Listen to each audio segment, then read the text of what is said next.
Hello everyone, আমি পাপিয়া। আমার নতুন একটি ব্লগে আপনাদের অনেক অনেক স্বাগতম। আশা করি সবাই খুব ভালো আছেন, সুস্থ আছেন, আর আমিও খুব ভালো আছি। গায়ে হলুদের ব্লগ আগেই শেয়ার করেছি, গায়ে হলুদ মিটে গেছে, তো এবার হচ্ছে রাত্রেবেলার জন্য আবার সাজুগুজু করার পালা। আচ্ছা, তোর যখন অত প্রবলেম আমার দেখাশোনা হয়ে গেছে, ঠিক আছে, এইবারে ও এবার দ্বিতীয় বারে গিয়ে ওরা শুরু করে সবাই আচ্ছা পয়সাটা কালকে ছুঁয়ে থাকতো। এই যেমন কালকে বড় বড় ছুঁয়ে দিলাম, সংকল্প ছুঁয়ে থাকলেই হয়ে যায়। আমি করেছি তোদের পেছনে পেছনে ছুঁয়ে দেবে, এরা তো কাউকে চেনেই না, চেনেই না। ওকে জায়গাটা কে না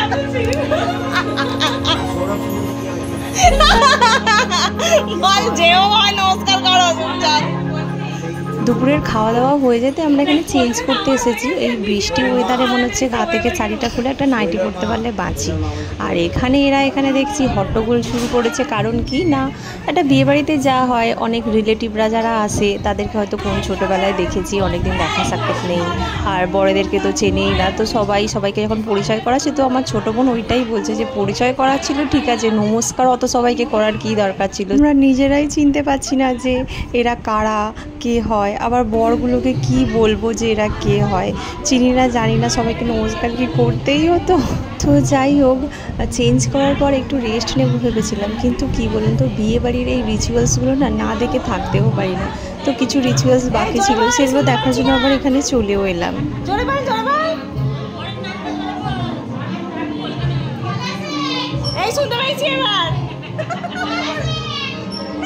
আকাটে পুকুর আর আইহারি, এই দুটো রিচুয়ালস যেটা হচ্ছে ওই বিকাল করে হয়, তো ওগুলোই হচ্ছিল। ওগুলো দেখতে আমরা আবার এখানে চলে এসেছি। তো এবার বাড়ি যাচ্ছি, কারণ এবার যেটা করতে হবে সেটা হচ্ছে আমাকে আগে বোনকে সাজাতে বসতে হবে। ওকে সাজাতে তো মোটামুটি 2.5 ঘন্টা মতো লাগবেই। তারপরে গিয়ে নিজে রেডি হব।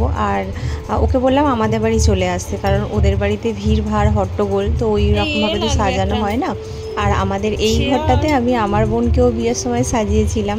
এই ঘরটা একদম ফাঁকাই থাকে, তো ওকে বললাম তুই এখানে চলে আয়। এখন বাজে বিকেল 5টা, অনেকটা দেরি হয়ে গেছে। ওকে রেডি করতে করতে 7টা 7:30 বেজে যাবে। তো বোনকে বললাম ওর শাড়ির পিনটা একটু করে দে তুই, আর চুলটা একটুখানি সেট করে দে, তারপরে বাকিটা আমি করে নেব। আর ও না এর আগে কখনো মেকআপ করেনি, তো জীবনে এই প্রথমবার মেকআপ করতে বসেছে। ও তো ভীষণ কনফিউজ যে আমাকে কেমন লাগবে না লাগবে, বারবার আমাকে বলে যাচ্ছে পাপিয়াদি মেকআপ করলে আমাকে দেখতে ভালো লাগবে তো, ও পাপিয়াদি খারাপ লাগবে না তো, ও পাপিয়াদি আমাকে একদম বেশি উগ্র কিছু করবে না। তো যেটা আমি করিও না কোনো ব্রাইডকেই একদম উগ্র কিছু। তো লাইটের উপর ওকে যতটা সুন্দর করে সাজানো যায় ততটা সুন্দর করে আমি ওকে সাজিয়েছি। ও তো ভীষণ খুশি ছিল সাজার পর, মানে ও যেটা নিয়ে ভীষণ কনফিউজ ছিল যে আমাকে কেমন লাগবে, সাজের পর ভীষণ খুশি হয়ে।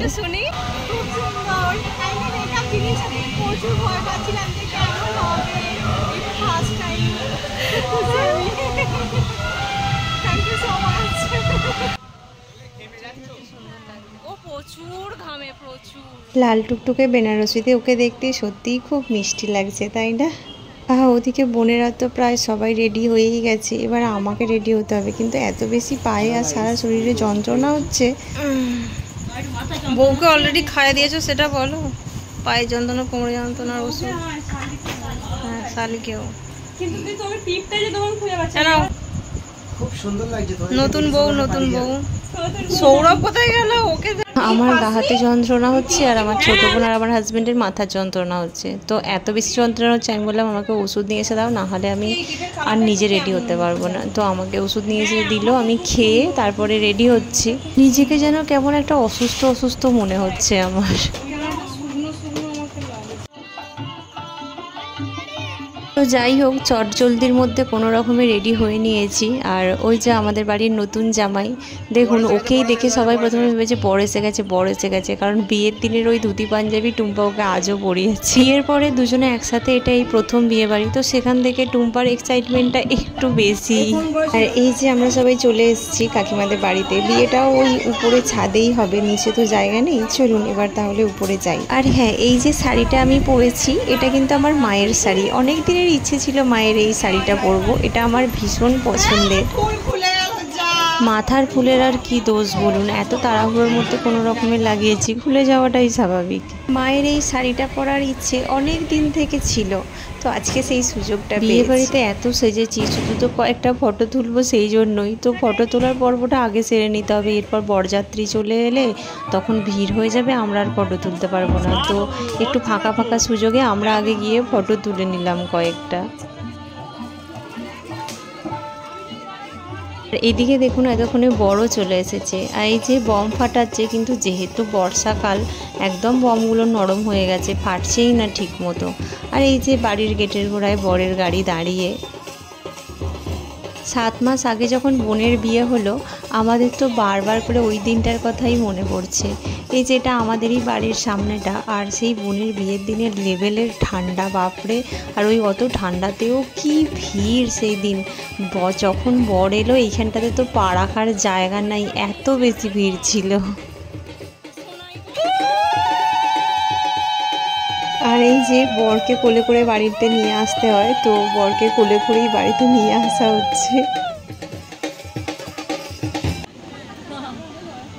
বর এসে গেছে, এবার তো বিয়েতে বসবে। তো বিয়েতে বসার আগে পর্যন্ত যতগুলো ছবি একসাথে তুলে নেওয়া যায়, কারণ 50টা ছবি তুললে সেখান থেকে 5টা ছবি চুজ করি যেগুলো মনে হয় যে হ্যাঁ এগুলো লোককে দেখানোর মতন আর কি।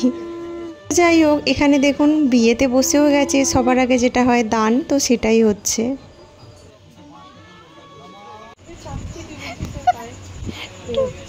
টুম্পা এখন আমার পা টিপে দিচ্ছে, পায়ে হচ্ছেই না, আমার মনে হচ্ছে শুধু আমার পায়ে কেউ হাত দিচ্ছে। এর থেকে আমার গায়ে চোট নেই। হ্যাঁ হলে কি হলো যন্ত্রণা। টুম্পা মনে করো ব্যাস, টুম্পা শরীরে সব শক্তি লাগিয়ে দিচ্ছে আমার পাটে পায়ে, কিন্তু আমার কিচ্ছু মনে হচ্ছে না। তারপর ভেঙে যা। আমার এত বেশি পায়ে যন্ত্রণা হচ্ছে যে কোনোভাবেই আমি আর ওখানে থাকতে না পেরে বাড়িতে এসে শুয়ে পড়েছি।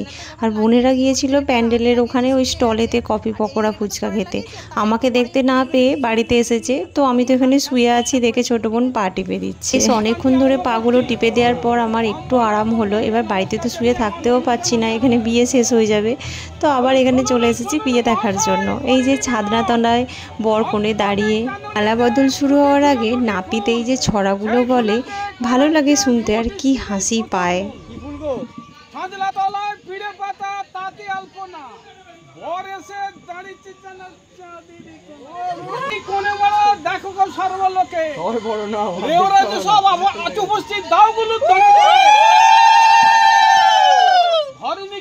গেলে যে বউ ভাঙবে ছড়া হাড়ি, ধান ভানিতে গেলে পারে ভাঙবে হাতের নুলো, সবার সময় দুজনে বুঝি সিঁড়িবে শিমুল তুলো, তাই রে নাই রে না দুজন একবার চেয়ে দেখো না।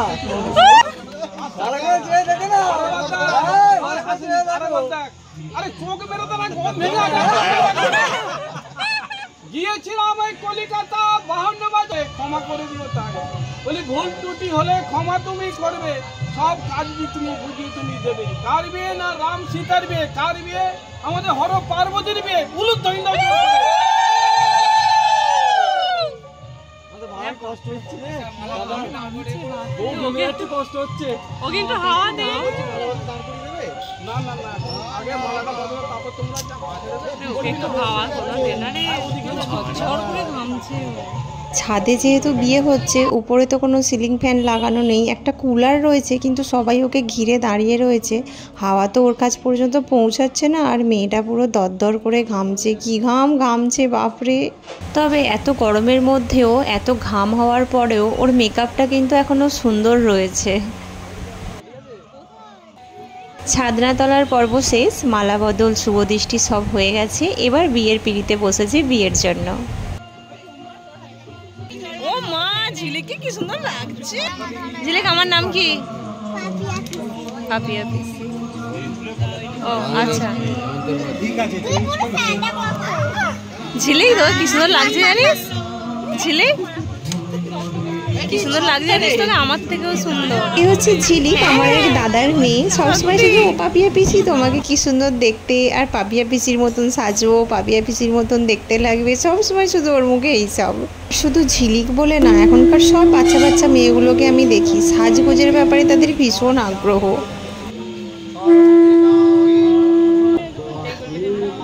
বাবা কোনটা আমাদের বাড়ি বোঝাই যাচ্ছে না।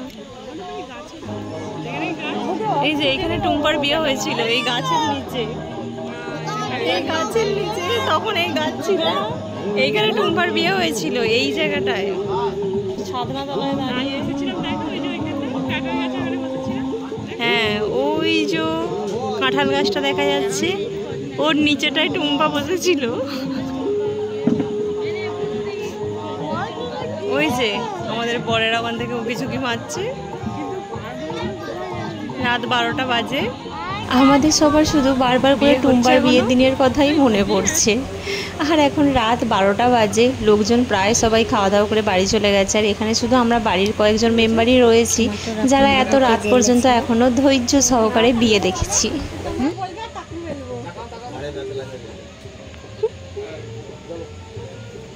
আমাদের বাঙালি হিন্দুদের বিয়ে বেশ কয়েক বছর আগে পর্যন্ত মনে হয় এত দেরি পর্যন্ত হতো না, মানে এত সময় নিয়ে হতো না।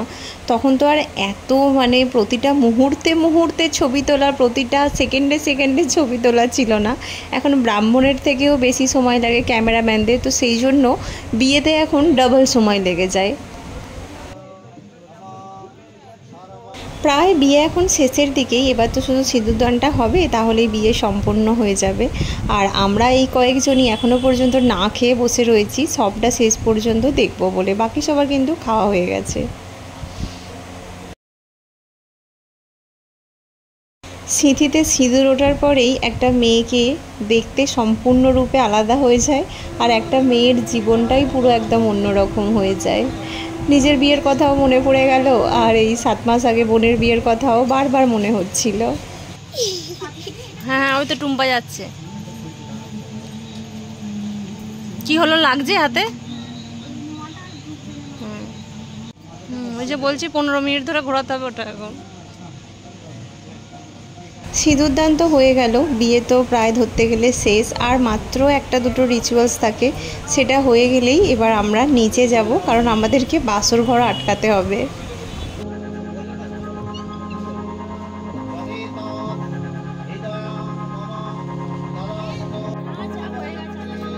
বিয়ে তো সম্পূর্ণ হলো, এবার দুজনে একসাথে সারা জীবন ভালো থাক, সুখে থাক, আমরা সবাই এটাই চাই।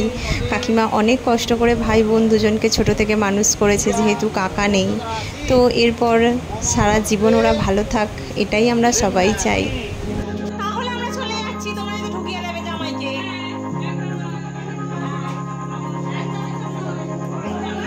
তোমরা এখন পাথরের মূর্তি, নড়তেও জানো না, চড়তেও জানো না, বলতেও জানো না, ঠিক আছে? চুপচাপ বসে থাকবে। তো ওরা দুজন ছাদ থেকে নামার আগে আমরা নেমে চলে এসেছি, আর এই ঘরটাতে বাসর হবে। এই ঘরটায় দেখুন দরজাও ফাঁকা, জানালাও ফাঁকা, তো সেই জন্য মা কাকিমাকে জানালায় বসিয়ে রেখেছি, বলেছি তোমরা এখানে চুপচাপ বসে থাকবে। ওরা বলছে যে তোদেরকে টাকা না দিলেও আমরা ওদেরকে ঘরের ভিতর ঢুকিয়ে দেবো, তো সেই নিয়েই আর কি ঝগড়া চলছে আমাদের। তখন চালু হচ্ছে, ঠিক আছে? এবার তারপর আর শুভ, তারপর আর দুজনের শুভ দৃষ্টি শেষ হচ্ছে না।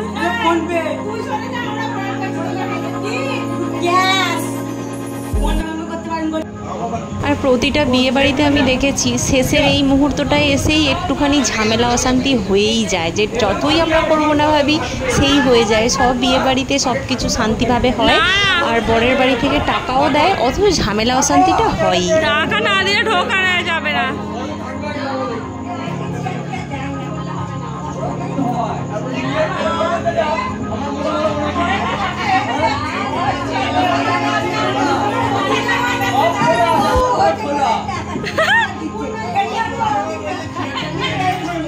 তো অনেকক্ষণ ধরে ক্যাচাকেচি করার পর 5,000 টাকা আদায় করতে পেরেছি। 10,000 বলেছিলাম, দেয়নি, কি আর করা যাবে।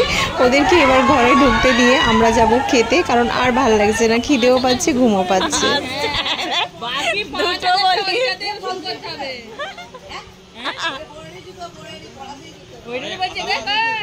বাকি 5,000টা ওইটাতে উসুল করতে হবে, মনে থাকে জানো? ও ওরটা পড়েছে, আমার বরেরটা পড়েছে। আর জেঠুর মেয়ে কি করেছে, এই সুযোগে বরের জুতোটা ও চুরি করে নিয়েছে, যে 5,000 তো দিল আর 5,000 এই জুতো নিয়ে উসুল করব। তো যাই হোক, এখন প্রায় 12:30 পৌনে 1 বাজে, আমরা এখানে খেতে এসেছি, জানি না কি খাবার দাবার আর পাবো, বেঁচে আছে কিনা। তো চলুন তাহলে ব্লগটা এখানেই শেষ করছি। যদি ভালো লাগে তাহলে অবশ্যই লাইক করবেন, কমেন্ট করে জানাবেন, আর আমার চ্যানেলটা সাবস্ক্রাইব করে আমার পাশে থাকবেন।